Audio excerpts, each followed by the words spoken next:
Salut, c'est Thibaut. Aujourd'hui on se retrouve pour le test, ou plutôt la prise en main du HTC One, le dernier né du constructeur taïwanais. On va voir ensemble son superbe design et toutes les caractéristiques qu'il embarque, et on va le comparer aussi à l'iPhone 5 et au Sony Xperia Z.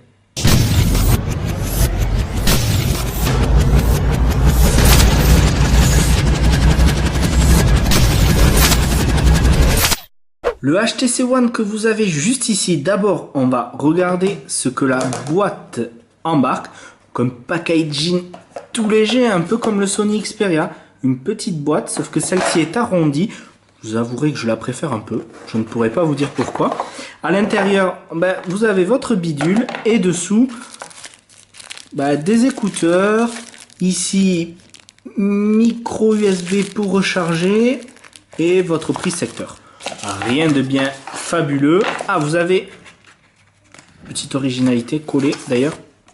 Vous avez l'espèce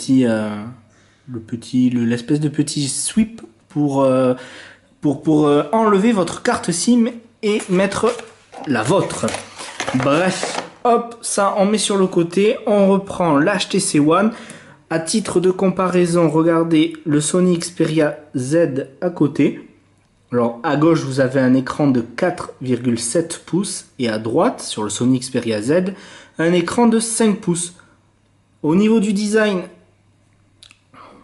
trace de doigt. À gauche l'HTC One a le dos bombé. Alors regardez, je ne sais pas si vous y voyez très bien. Voilà, on voit un peu que le dos est bombé et je vous avouerai que la prise en main est meilleure avec le dos bombé. On arrive plus facilement à le garder une seule main quand le Sony Xperia Z devient beaucoup plus encombrant à côté. Si on s'attarde sur les finitions de cet HTC One, on remarque qu'il arbore un dos en aluminium, un aluminium brossé d'ailleurs, et je le trouve très joli, très classieux. On regrettera par contre que l'HTC soit aussi gros en plein milieu.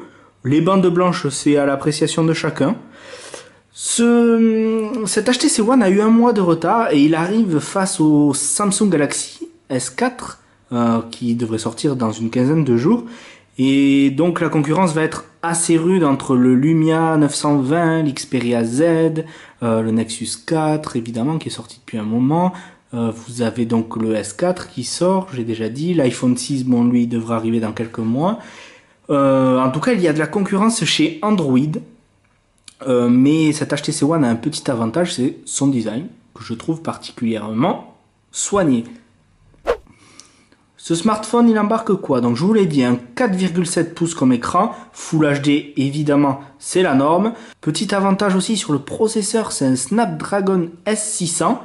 Il y a 2 Go de mémoire vive et vous pouvez le trouver, ce petit smartphone, ce petit HTC One, en 32 ou en 64 Go. Ça, c'est le 32 Go. Si on fait le tour, on se rend compte qu'il n'y a pas de port micro SD. Donc soit vous avez 32 Go, soit 64, mais ce n'est pas extensible. Ici, petite mise au point, vous avez les boutons de volume qui sont complètement intégrés dans la coque de l'HTC One. À la pratique, je vous avoue que quand on n'est pas habitué, on tâtonne un peu pour les trouver. Le capteur photo qui se trouve juste derrière là, avec son flash juste à gauche, c'est du 4 Ultra pixels. Le prix du téléphone, c'est 649 €. Donc on reste quand même sur des prix soit pour un public averti, soit pour un public assez aisé. Et puis on va allumer tout ça et regarder un peu plus ce qu'embarque ce HTC One.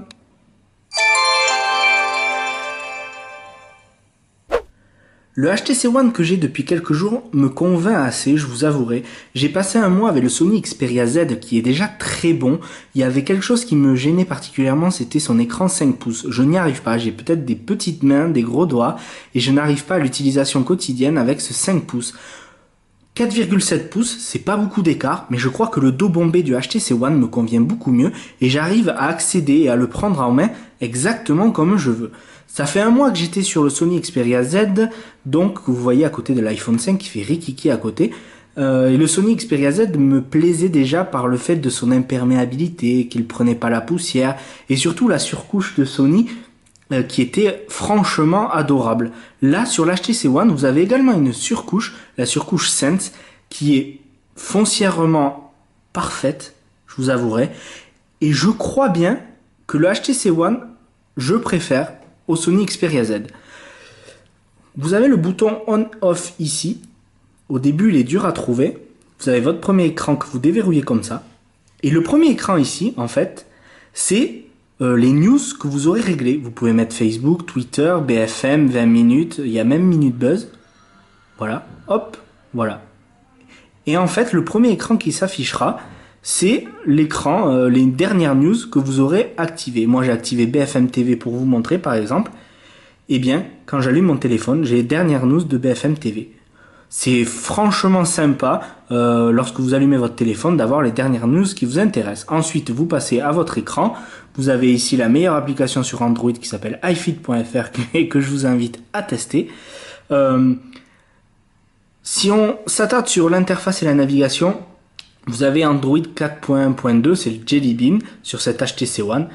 Et vous avez donc, je vous disais, la surcouche Sense 5. Donc on repart à zéro, l'interface est complètement revue, il n'y a pas de méga widget super dynamique, des personnalisations super poussées, et on laisse Android se développer tout naturellement, et je vous avoue que c'est franchement intéressant à la première utilisation, vu que c'est clair, c'est simple, et c'est ce qu'on aime, c'est ce qu'on a envie. On n'a pas envie d'être assailli de widgets, et tout est vraiment parfait et simple à la première utilisation.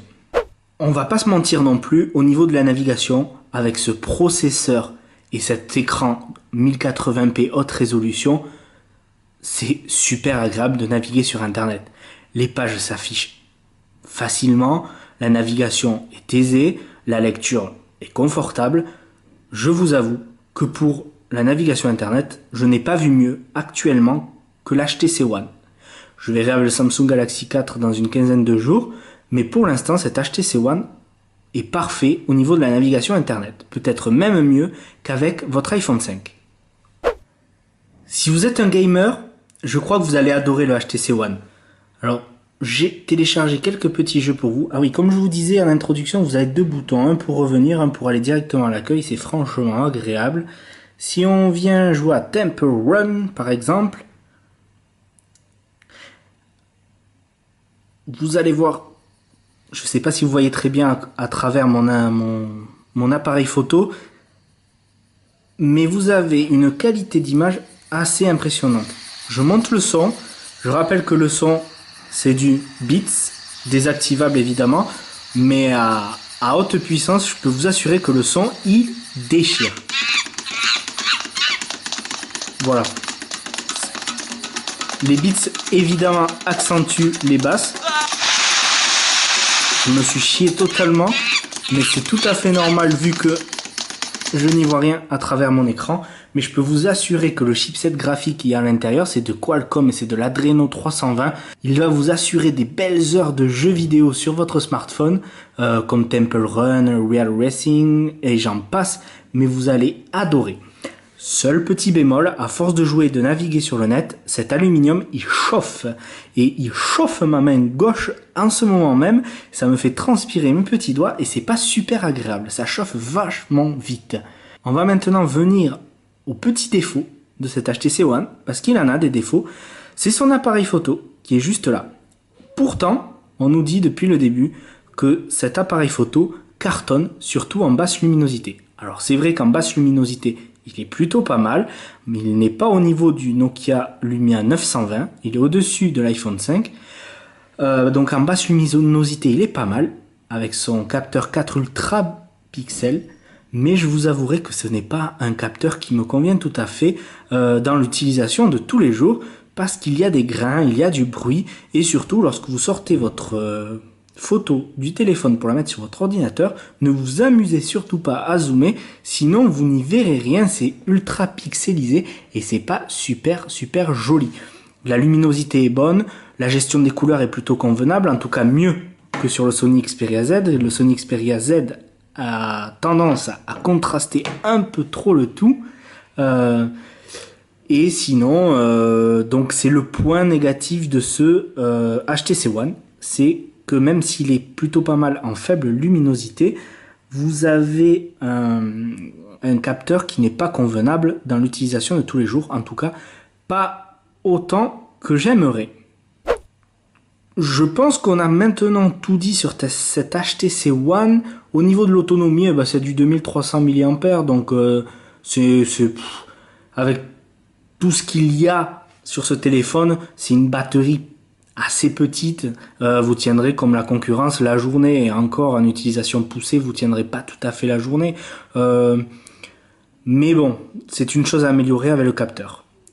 Donc, si on se fait un petit récapitulatif, parce que la vidéo dure longtemps, mais c'est ce qu'il fallait, je crois, pour une première prise en main avec le HTC One. Donc, si on se fait un petit récapitulatif, le design, personnellement, je le trouve superbe. Cet aluminium est vraiment joli. Les petites bandes blanches sont à l'appréciation de chacun. Le logo HTC est un peu trop gros.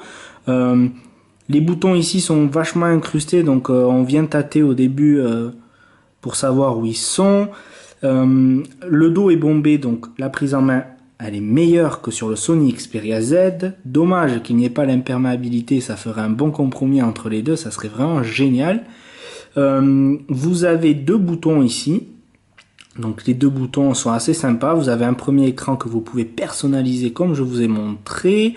Il n'y a pas de carte micro SD, enfin d'emplacement pour les cartes micro SD. Alors ça c'est super gênant, 32 ou 64 Go c'est déjà pas mal, mais on regrette que ça ne soit pas extensible.